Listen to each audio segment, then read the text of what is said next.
And now, ladies and gentlemen, welcome to Interlude Media, spelled out right, NTRLD_media. I'm your host, Nick DeSantis, but you might know me as Nicky Nicknames. And of course, I'm joined by my co-host, the man holding it down on the ones and twos. That is Todd Roshong, but you might know him as T-Row Price because he understands that return on investment. And of course, this is the Interlude Spins, an album review podcast where two friends chop it up regarding the greatest records you didn't know you needed to know, with the goal of teaching you something new and us more about our favorite artists and albums. But without further ado, folks, I'd be remiss if I don't mention that each one of our episodes is mixed, mastered, edited, and produced by none other than One Time Productions. So thank you for tuning in. Interlude Spins, episode 2. T, take us away. Great to be back on the mics with you, Nicky Nicknames. Folks, for all of our lovely listeners, the LNLs who were tuning in last week, I'm sure you heard at the end of the episode, we teased. We did a little bit of a random number generator this time around. We're still kind of playing around with how we're going to decide our cadence and the order of albums that we're going to go in. So last week, random number generator, going through Nicky Nickname's personal collection of vinyls, and we landed on Yes, sir. Before the Money, Joey Bada, 2015, first studio album that he came out with.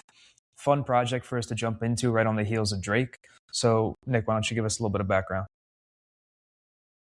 Yes, sir. Right here for the camera. You see it. We got Before the Money, Joey Bada. I think first and foremost, if we're going to talk about the album, you just got to talk about the name real quick. So you got Before the Money, obviously talking about kind of his time before being famous, before he got up to the point that he was. But also, his name is Joey Bada, and it kind of looks like the word badass, folks. So that's a double entendre, a play, if you're saying, but more visually play. This is like the FedEx logo with the arrow, okay? You already know. So I like that. That's first and foremost. This right here is, to me, one of the more true New York projects that's come out in the 2010s era.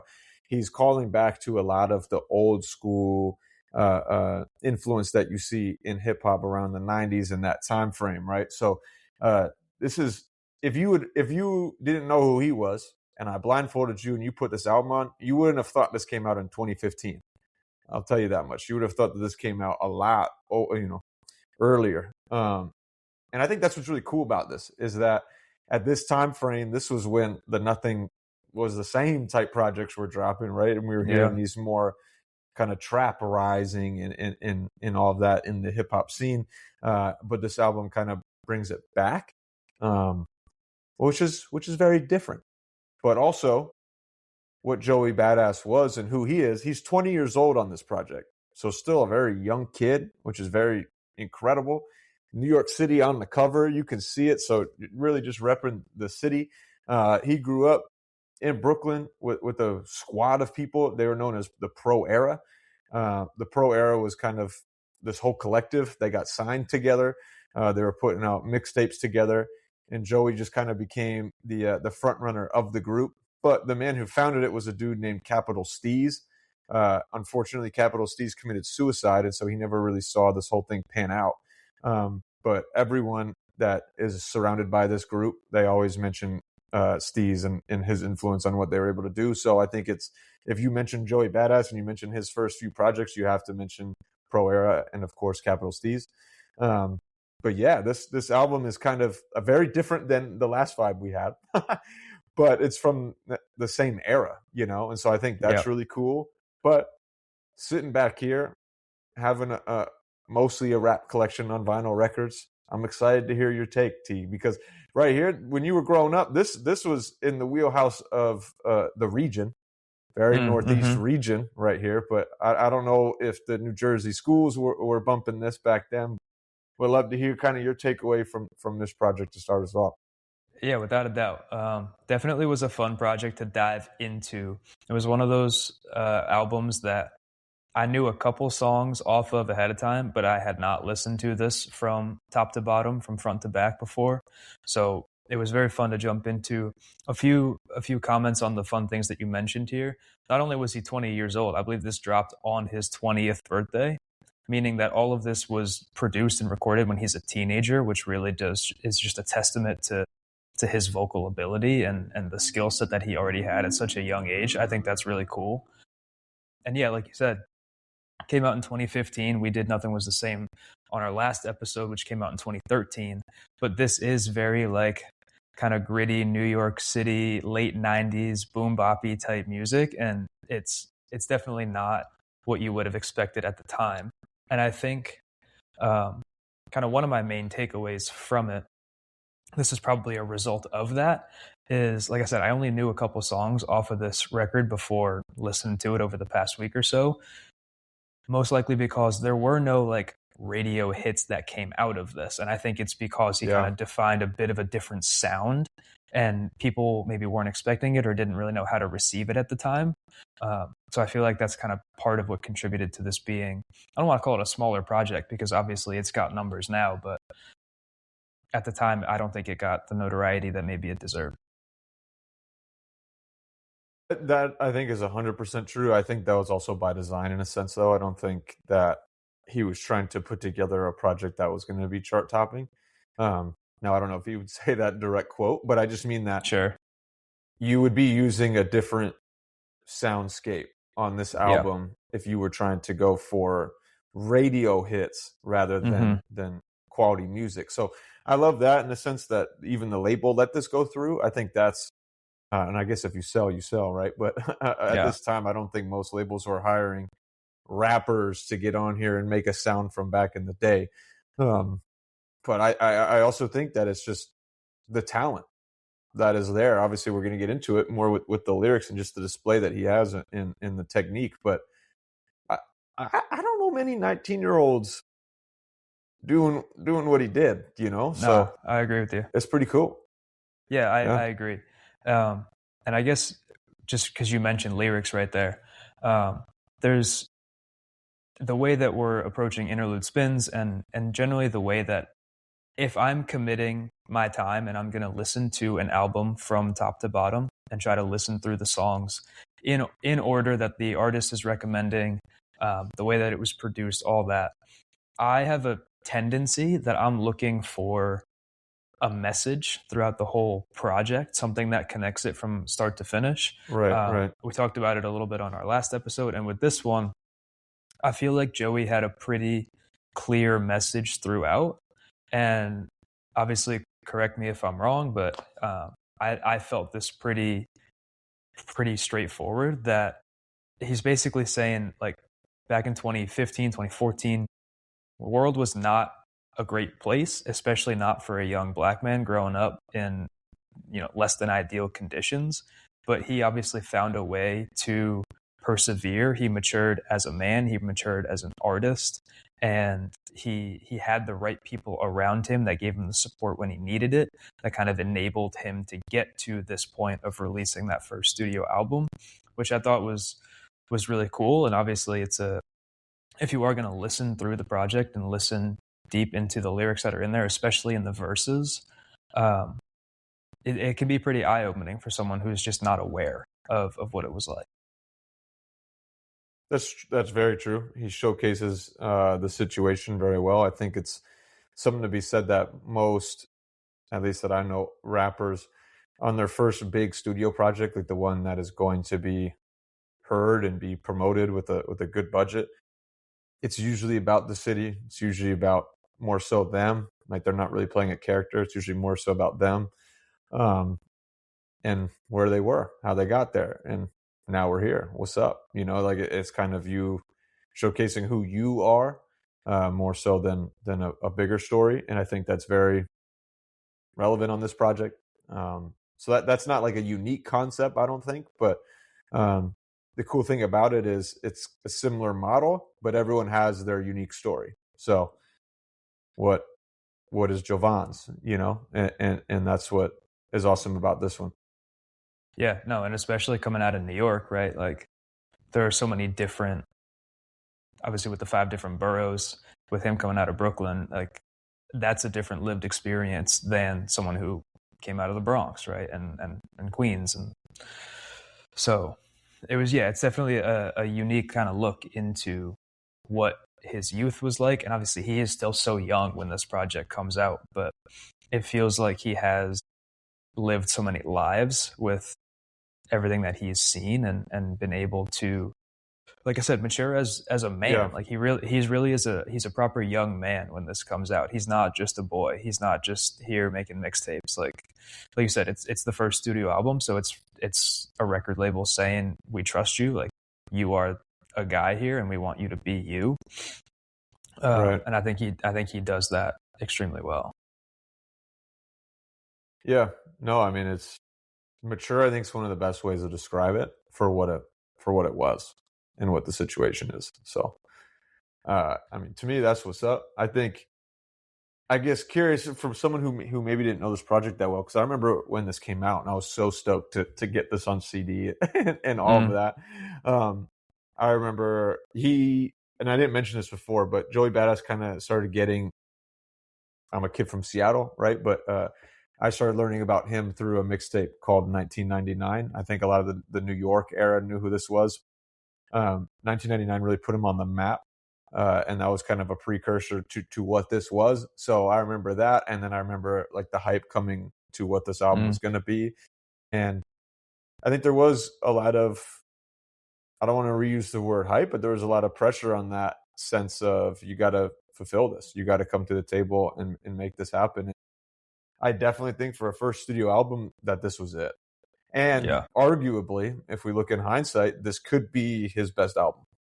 And I don't know how many people would disagree with that. Obviously, All American Badass comes next, and that in its own right is an incredible project. But that kind of leans more towards the new era in hip hop, right? It's using more of those kind of beats that you see from that time frame, which is cool. So it shows that his diversity, that he can rap on all of that. But I think this one's awesome when he's telling his story and he's rapping on a sonicascape that is what he listened to growing up, right? So it really helps tell that story in that sense. And also, I sound mature, but this is what I was as a kid. So it's kind of that juxtaposition. And I think that's really fascinating on this project. So I know, just based on popularity plays and all that Paper Trails track 3 is the most popular song.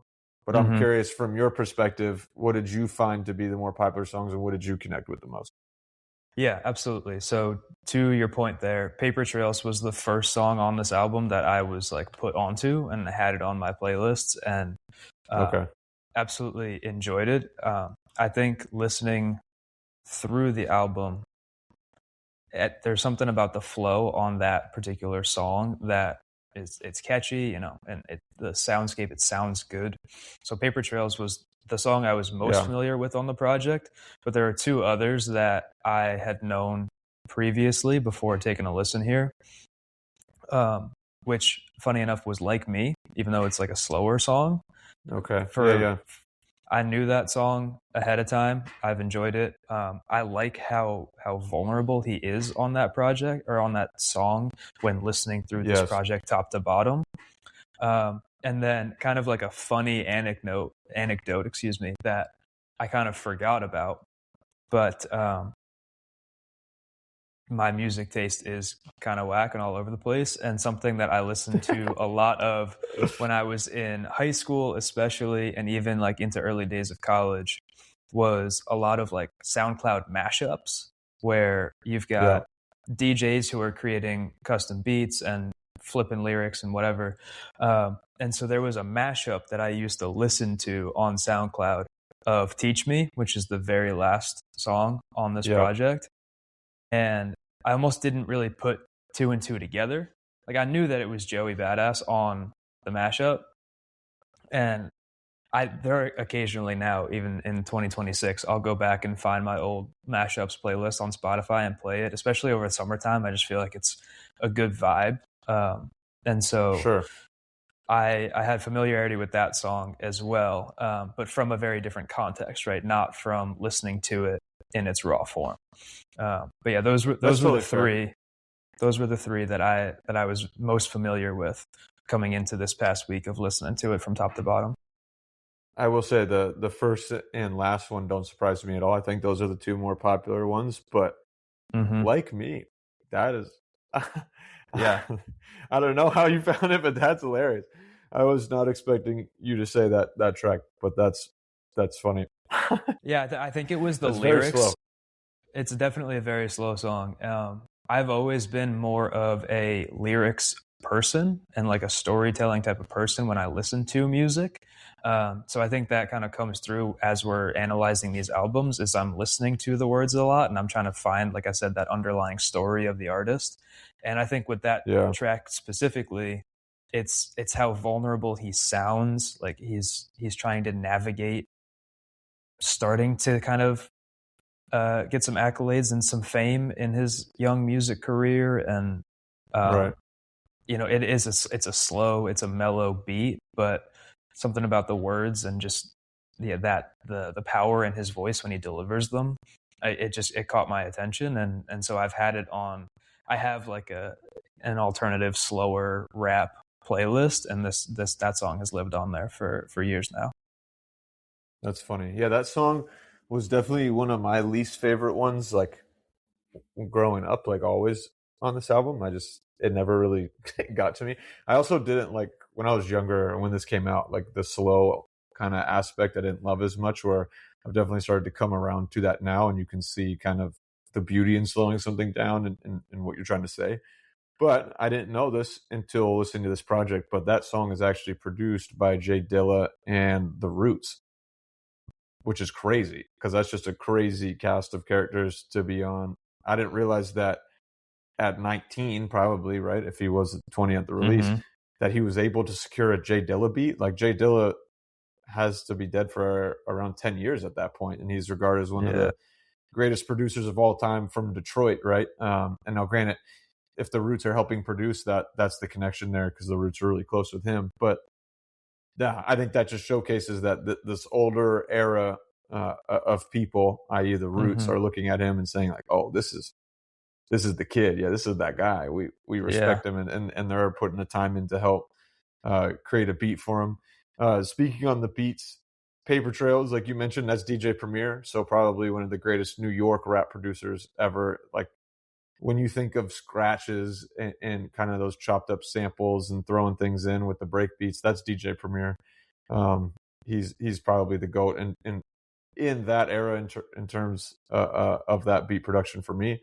So it makes total sense that this would blow up on a project like this, because most people who would be listening to this project, you're probably a fan of that style of rap.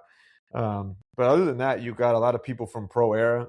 So these are just his boys. So other teenagers, young dudes who produce a lot of this. And then a guy named Static Selecta, who is this like bigger white guy who just made a bunch of beats, and Joey was kind of his like main guy. So I don't know, shout out Static Selecta. I've always liked his projects. He's always put out like an album a year about. But yeah, so it's kind of, to me, that's how that goes. I think it's one of the knocks that I always heard on Joey from this time was that everything sounds very similar, which I do understand. That wasn't, especially if you compare this to some of his previous mixtapes, and especially 1999, the soundscape is quite similar, but now you just got probably the best produced of that sound for this album. And so for me, like, I connected with this a lot more than the previous ones. And so like, I like this a lot, but I do get why someone would say that. Yeah. So I think curious it's to hear what you undoubted. just sonically. No, I think undoubtedly it sounds good. And this is something that we'll get into later as we kind of break down our categories. Like it is a very cohesive sound throughout the whole project, potentially to a fault, because it does kind of feel like the beats get a little repetitive. And like,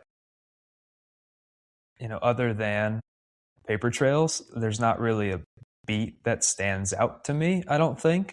Oh, wow. I think they all just kind of, maybe so, but I also don't know that part of the music nearly as well. Like I said, I'm tuned into the lyrics and the storytelling side of things more so than the production. So a lot of this is still just me, I guess, learning along the way here with Interlude. But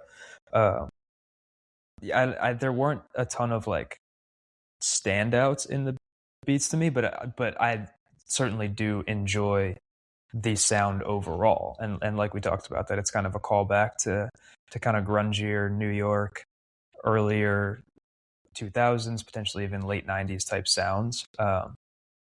I thought it was fun. I mean, there's some of it, and obviously it makes sense with him being from Brooklyn.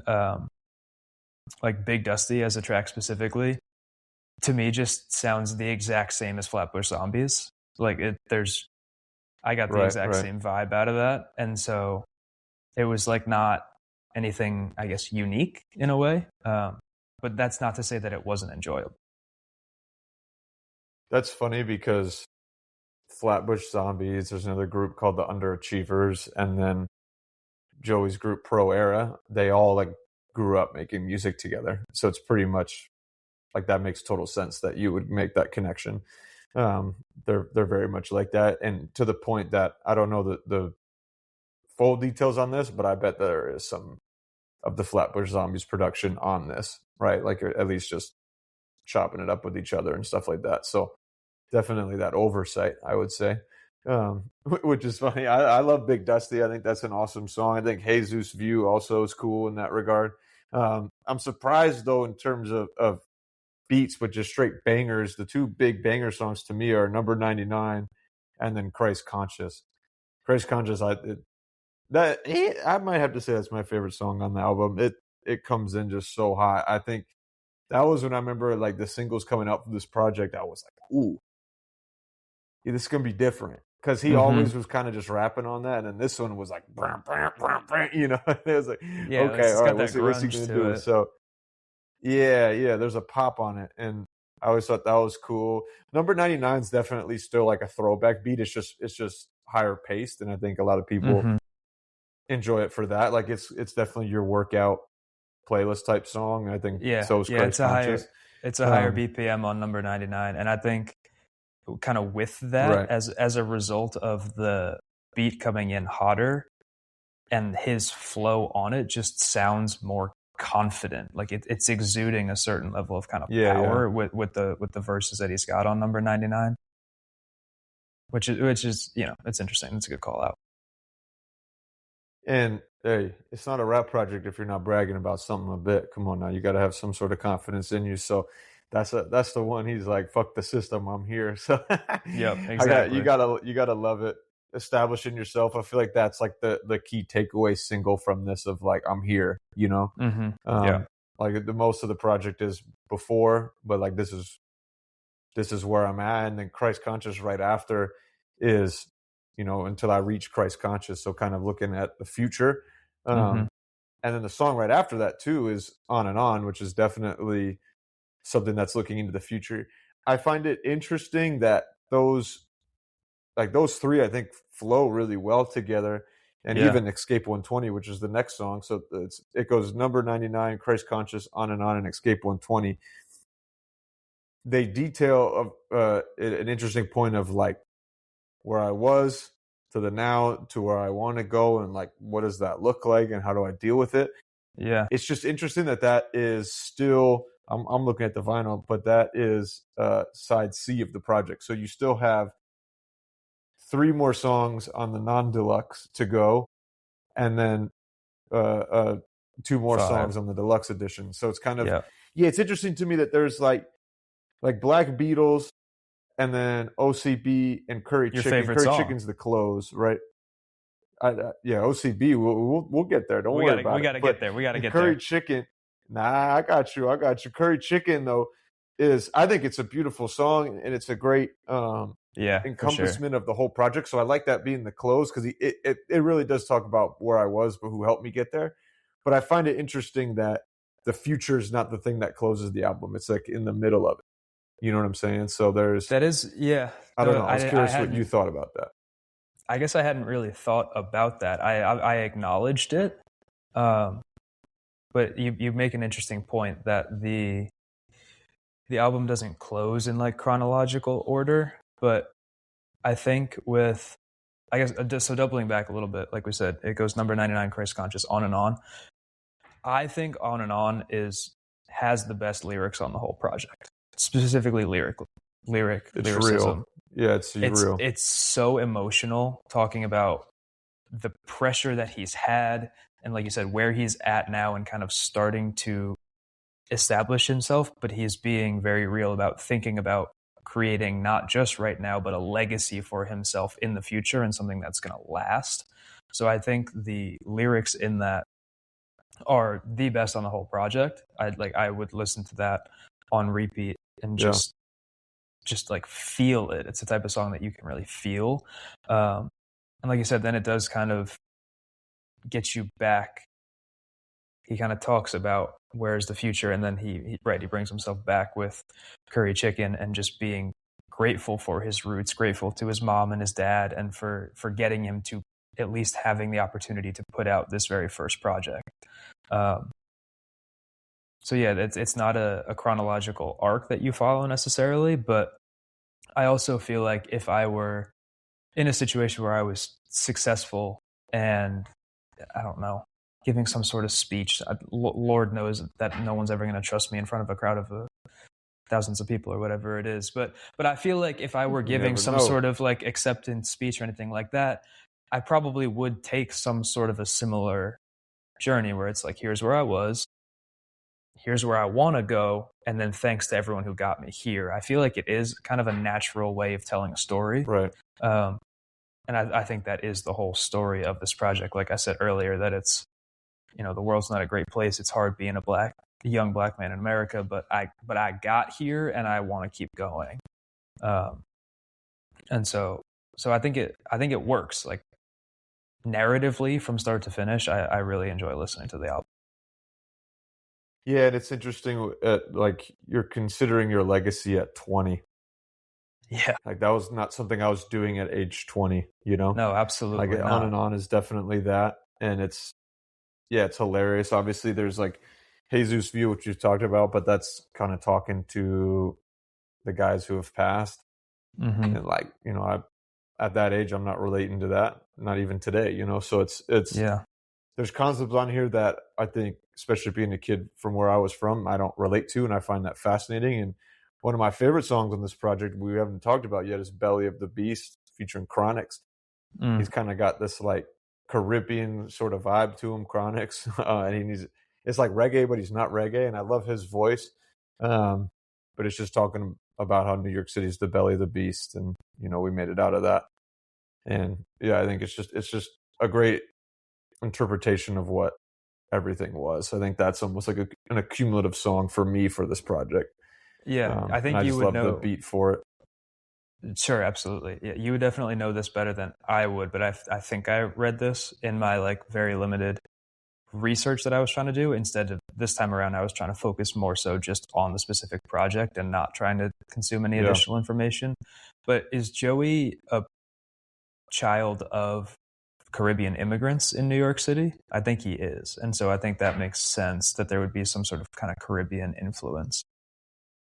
Yeah, it's like he definitely is Caribbean. I would need to figure out like what generation it is. I don't actually know the full answer to that, but the roots are Jamaican specifically. And so sense. You'll see like it number 99. He calls himself Badman, which is a tie to kind of Jamaican nicknames and things like that. And so he's very much like about that culture. You'll see it in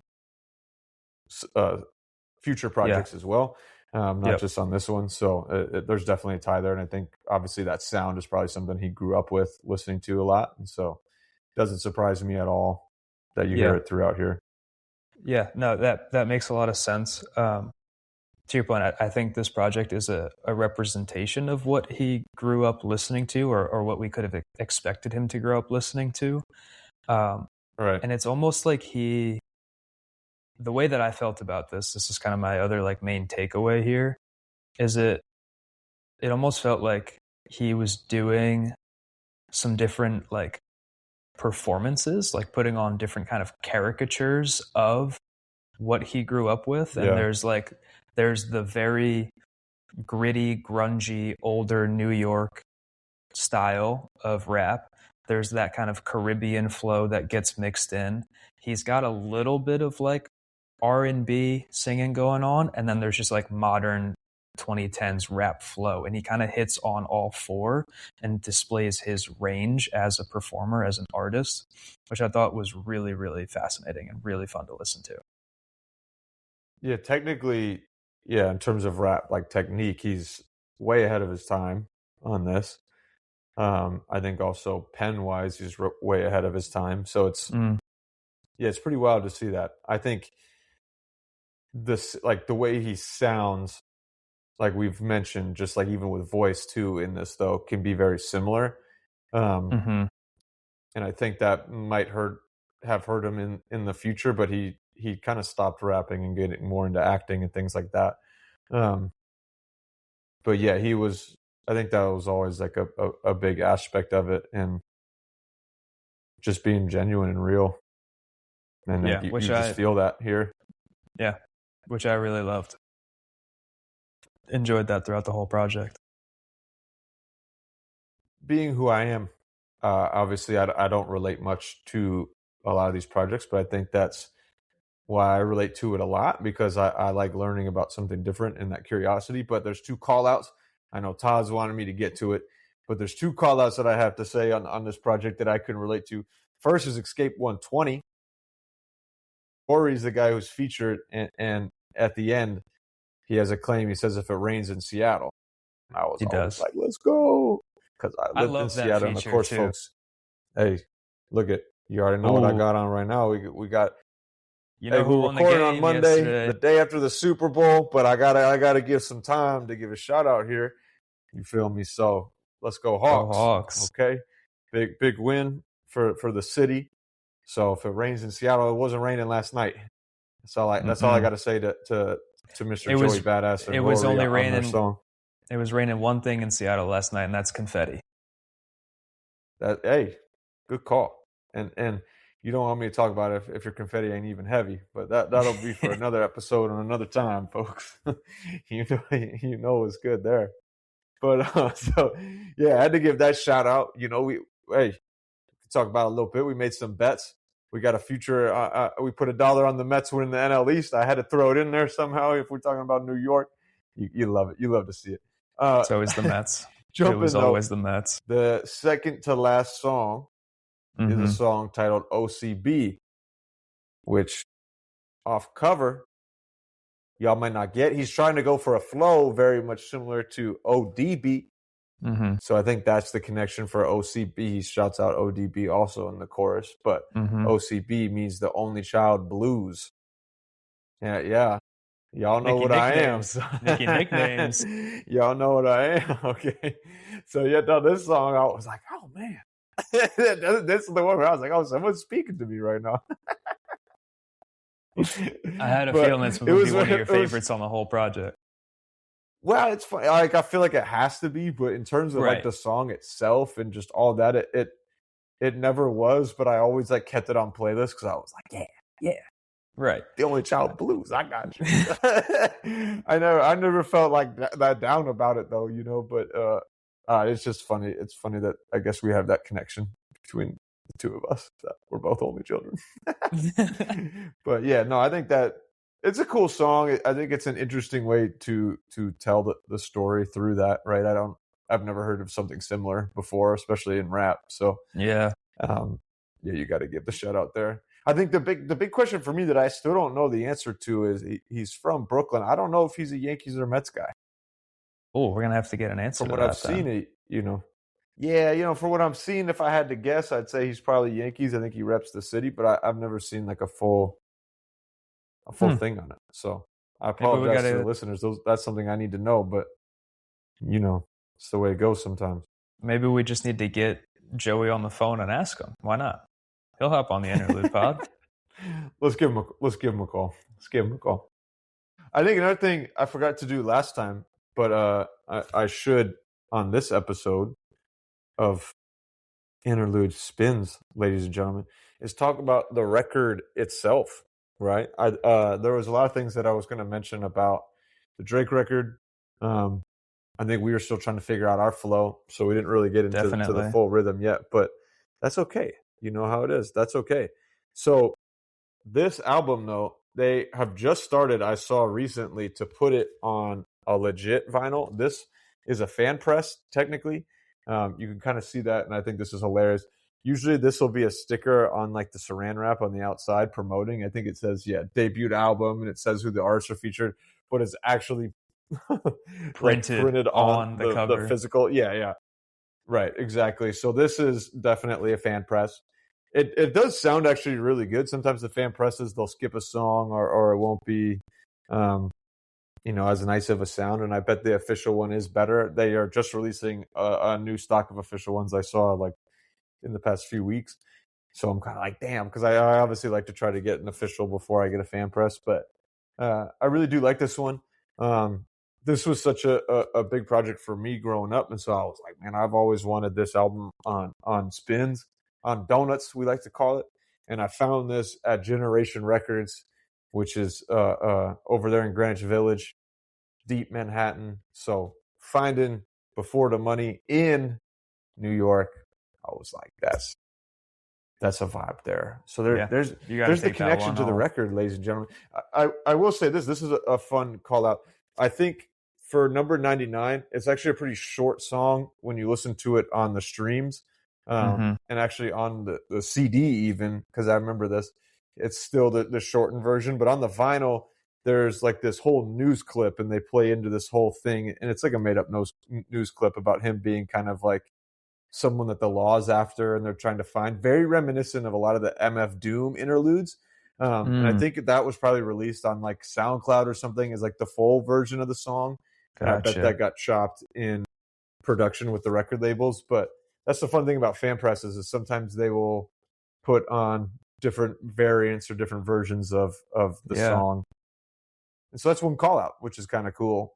At least on my fan press, that's the way it is. Yeah. No, that is cool. So, I think that's something that we'll get into a little bit more as Interlude goes on. I think there will be more opportunities to compare the stream versus the physical.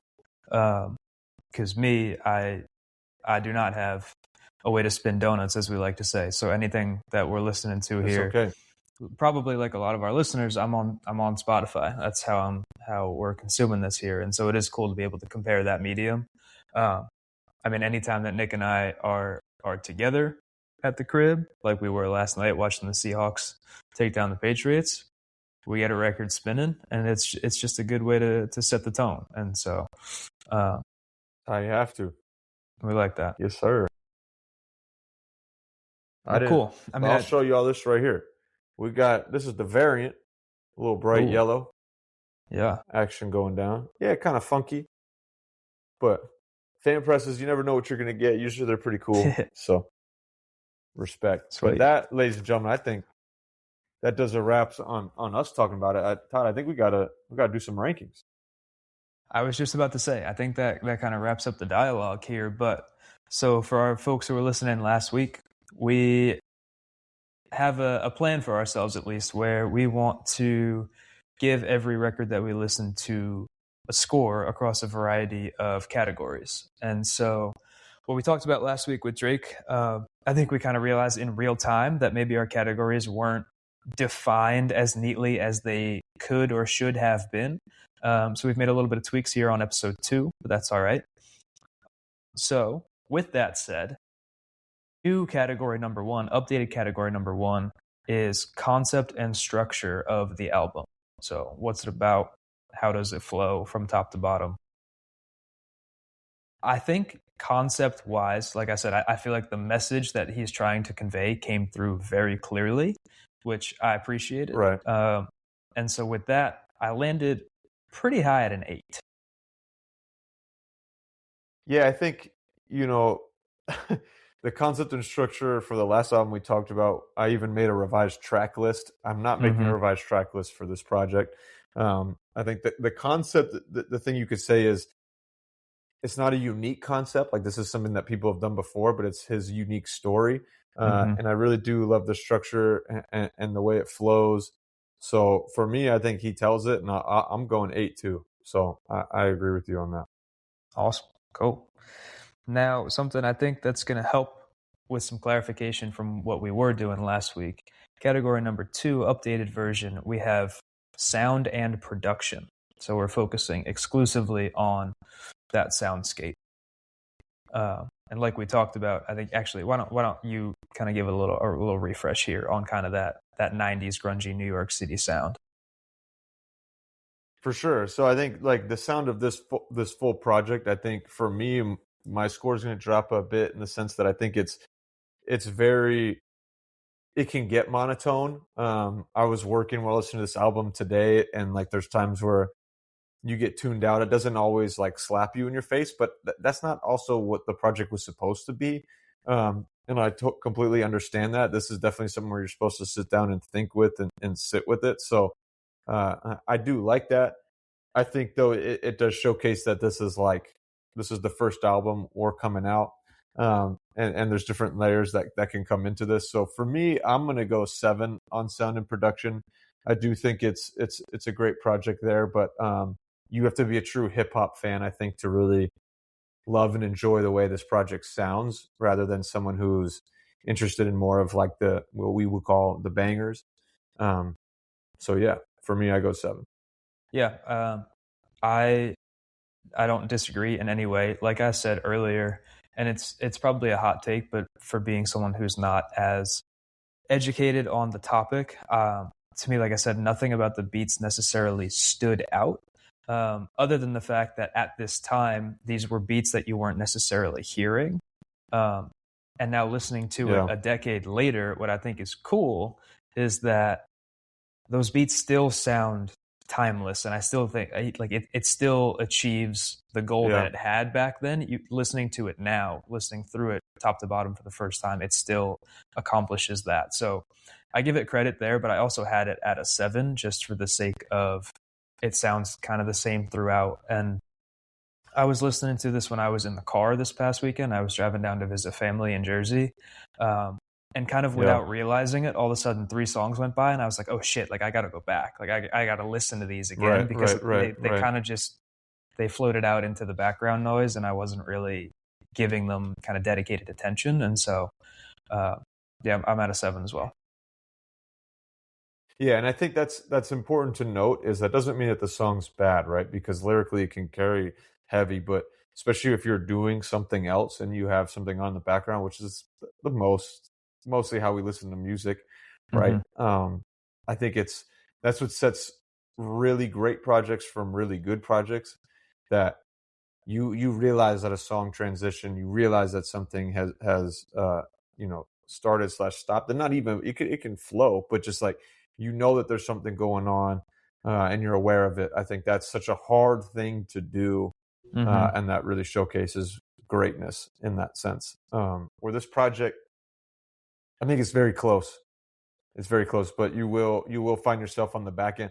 We should also mention though that classic boom bop hip hop beats, otherwise known as, when you take out a lot of the bass, lo-fi hip hop, has been proven to be the best study music, because it's the best to just like churn out the noise and be a distraction. So especially something like this, it's also psychologically very tough to make something that is standing out, because just the way that the structure of that sound is, you kind of get lost in focus sometimes. So I do think we need to mention that for sound. That's a great shout out.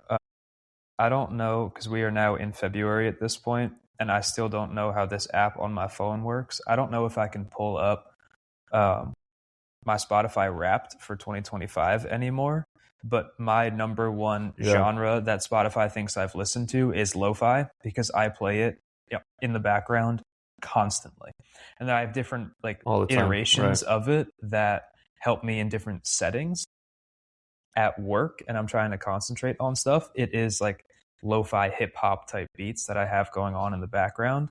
If I'm like reading, kind of more like synth-y heavy lo-fi beats. And then there's also like, honestly, there are beats that will help me to fall asleep at night if I'm having like a restless night where I can't get my brain to calm down or anything. Like there's different types of lo-fi that I listen to, and to your point, a lot of the hip hop beats help to bring you into a certain kind of focus zone, and so with putting lyrics over top of it, I think his lyrics are very strong, but yeah, some of the songs just kind of blended together. And at the time I was like, ooh, I gotta jump back and give that another go. Hey, if Joey Badass ever listens to this, Todd did not fall asleep listening to your project. No, I I was just want driving you a to know that. car. I Okay. was driving a car, so Yes. thank God I did not fall Yes. asleep behind the wheel. We All weren't right. doing that. He loves falling asleep to the low five, but you know, he did not fall asleep to Escape 120, but that's okay. That's okay. Maybe that was the escape. Speaking of Escape 120 in the writing and lyrics, which is going to be our third pillar, our third section here to review. Man, like I want to go 9, but at the same time, I'm like, I know he's young to go with a 9, but like I'm gonna do it. This is it. Like I think this is a project where, especially for what was coming out at the time, where it was like, thank you, like you really just said what you had to say, and it was honest and it was genuine, and so yeah, I do. You don't need to defend it any more than that. I have it at an 8. I don't think so. And that's not a knock by any means. Obviously, 8 is still a great score. I think part of it for me was, like you said, it's very straightforward. It's to the point. He says exactly what he wants to say, and there's no interpretation really needed. Yeah. One thing that I didn't love about the whole project, and it's true kind of across all the songs, are any of the hooks, any of the choruses. I thought like they almost didn't serve much of a purpose. Like all of the lyricism happened in the verses, which I guess is typically true of a song. Yeah, that's fair. But I feel like some of the hooks that go on a few of the songs throughout didn't really serve anything. And I thought they probably could have been done better, but also maybe he needed a break from getting everything off his chest at the same time. So I don't know. I'm not going to knock it on him, but I had writing and lyrics at an 8. Well, that's interesting because I kind of flip it. Our next pillar is vocal delivery. And so that's where I'm going to go with a lower score of a 7 because of, honestly, the reasons that you just mentioned. I think what he writes is great. I think there's the technique, there's the flows that he has settled, but it's really hard, especially for a rapper to then make a hook as well because you're just focused on spitting. And it's a vibe, but a lot of the courses kind of are just fillers just to get to that next point that you can feel in here. And so like the full delivery, and I'm looking at this as a project as a whole, right? Like not just him. You know, so who else is singing on hooks to drive that? Yeah, I think that's true. And I think that also speaks to why there wasn't too many like standout songs from here because there wasn't something that's just repeatable. Like this album would not do well on the TikTok course that there is today. If it came out in modern time, it just wouldn't because you don't have that little catchy 2-3 minute hook, right? That just flows. But to me, I also just respect that so much that it was like, screw it, we're just doing what I want to do, and this is me rapping, and I want to showcase that. So, you know, as a whole, I guess you could say that. I'm also going to go 7 just because he's 19 maybe at this time. Yeah. Like, there's more to come. I know there's more to come. So maybe this is a hindsight situation with me, but you know, I love it, but it does sound similar sometimes. So that's what's up. Okay, interesting.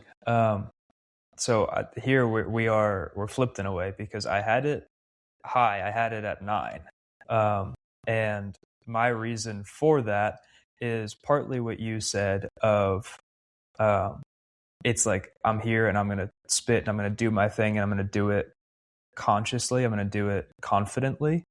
But I think throughout the whole project, what I mentioned earlier, how it's almost like he has different personifications of what he grew up with, of modern flow, R&B, grungy, late 90s New York City, the Caribbean. The fact that he's able to be so controlled with his vocals and deliberate in achieving different sounds, I thought was a testament to his talent. And it is, right, it's more than just him, it's also the features that are on there. So with that, with the way that he was able to be so like pointed with the way that his voice was at any one time, I had this rated higher at a 9 on the vocal delivery. Totally fair. Totally fair. Now, this, I guess this isn't the biggest question of all, I was about to say, but this one is up there, and this is replay value. So, being someone who had never listened to this project fully, I think I know what's going to come, but do you find yourself that you will come back to something like this? And is this, I want to ask this in twofold, is one, we'll give you the score and talk about Joey, but also this sort of sound and this sort of delivery in art in this form, is this something that you would want to hear more? Yeah. The way that I kind of looked at it in terms of replay value, which thankfully is a category that we have kept consistent from week over week, and I think this one is something that has a lot of staying power in terms of our ratings here. So I mentioned from the top that there were 3 songs out of the 17, if you're looking at the deluxe, 3 songs that I had like known about and did have a tendency to come back to already. And as I listened through this project, like I mentioned, I think the lyricism in On and On also would keep me coming back to that particular song. And so to think that there are 4 songs out of the 17, you're almost at a quarter of the tracks that I do want to come back to without a doubt. And then with the sound overall, because it is different from what you would typically hear, like you said, I appreciate that. I appreciate that it's not conforming to kind of what would be expected, and he's not trying to make a radio hit, but he's just doing his own thing. And so all of that to be said, in addition to what we already talked about with the narrative arc of this and the way that he kind of tells his own story up to this point in life, I would come back to this. I have it at an 8 on replay value. I would absolutely come back and listen to it from top to bottom, in addition to the fact that something like Paper Trail, something like Teach Me are kind of the big replay value songs already that you would expect more people to know than not. So Totally fair. I'm still trying to think about what I would do. I think this project becomes interesting because albums with high replay value, but then also projects that age well, it's sort of similar. This project tremendously ages well, but on its release, it had already aged well. You know, because this was supposed to come out in the 90s. So like in 2015, this was aged well. Yeah. Right. And so it's almost like a futuristic throwback. And so it's interesting in that sense, because like if you want 90s hip hop, you're not going to go listen to Joey Badass. But if you want great hip hop, you would listen to Joey Badass. And so I just in my head conceptually where I go with that, I don't know. But again, this is just for me one of my favorite projects. So there's that. I do think that this one will stand the test of what time is. And you know, encompassing the era and just also like Pro Era as a group, because down the line Pro Era splits, kind of Joey does his own thing, all of that. And so I think this is like that one project that if you want to remember them as a whole, like it's probably 1999, but for me it's Before the Money. Gotcha. Right. And so that's where I come back. I'm going with an 8. I like 8 on that. I do think there's a sense where when some of the sounds or some of the songs have some of the same sounds, that you could go back and listen to a few of the songs and put those on the playlist and probably still get the feel of it. But also if you're going to listen to it as an album, it is good. But I think that's what will bring the score, you know, that much down, is I don't need to always listen to this as a full project. Which is also great. Like I like when there's standout songs that I can come back to. But speaking of that, I think we didn't touch on this on last pod, and I'd love to do this live. We had an idea of kind of making a playlist where we're going to take a few of the top songs that we liked from the listening experience and throw them onto a playlist. And so then we're going to have the NTRLD Spins playlist. So I don't know if you got it with you, if you have it live, but we can also just talk. We don't have to do it right now. But what were the songs that you would add to that playlist? Yeah, I mean, personally, selfishly, it's the 4 that I kind of just mentioned with replay value. So Paper Trails of that was the hit. At least it seems like that was the one that everybody knew. Teach Me. Well, yes, Like Me and Teach Me, both on here. Like Me and Teach Me, yep. I know you said, and on for me, for the lyrics. So I know you said Like Me for you wasn't necessarily your favorite at the time, but with that hindsight, being able to accept the slower beat of it, but hear how raw and emotional it is. And I think this isn't necessarily intentional, but the fact that Paper Trails and Teach Me are kind of more like traditional hits in a way, and then Like Me and On are both kind of slower, lyric forward. There's a little bit of balance there. So for me, it would be those 4 out of the deluxe, the 17 that we have at hand. That's totally fair. I would definitely add Christ Conscious and Belly of the Beast personally to that, and then of course I'd have to throw in. Oh no, and I forgot Curry Chicken. Curry Chicken, it was a single for this project, which is crazy because it just does not have like single carrying power, but I think it's an awesome song. And just as a great encompassment, the line you got to give to get, and then you give back from a 19-year-old. Yeah. Like, damn, and that's how the project closes. Like, that's what's up. And I got to throw OCB in there, Todd. I know you got to throw OCB I'm pulling in there. 8 tracks on. I got to throw it on. So I'm throwing 8 tracks into the mix. But No, I got you. We don't have to put all. But I'm just saying. Well, I think here's how I could compromise with you a little bit. I could concede Like Me for Curry Chicken. I think those could kind of flip one out for the other. Well, here's the deal. You could put them all in because guess what? It's a playlist. You can have fun. True. And folks, those are our standouts. It's not like we're set to a tied number. But we told you what it was and what it is. And that's how it goes. We did. And so with that, last week, we ultimately got to the point where we also gave out an overall score. Yes, forgot about the overall score. And with a little bit of feedback from none other than Nick's mom, one of our lovely listeners. Correct. We are going to switch up the way that we do overall score a little bit. Something that we didn't do last time. Last time we gave it a number. This time we're going to focus on a letter grade. So we're going to kind of help delineate the difference between our category rankings and our overall grade for this project. So to kind of run it back, I guess I went 8, 7, 8, 9, 8. You would think that kind of averages out to an 8, and so that would put you in kind of B range. But I'm going to give this a B plus on a higher end of the 8 kind of aggregate there from my category. B plus, huh? Summation. I think from a true rap perspective, he hit everything you had to do. If I was a teacher grading this, you got an A. I think it's a lighter A, right? I mean, I think we're going to see me give A's to a lot of projects we'll review, just because we're probably going to be picking better albums in a sense. But if this came out and I'm only handing sub 10 A's for the year, it's just totally getting one. I think that this was a high enough quality project that it is deserving of that. Cool. And I loved it, especially at that age. I think I could put all that into consideration, and just influence and flow was awesome. Cool. I love it. Yes, sir.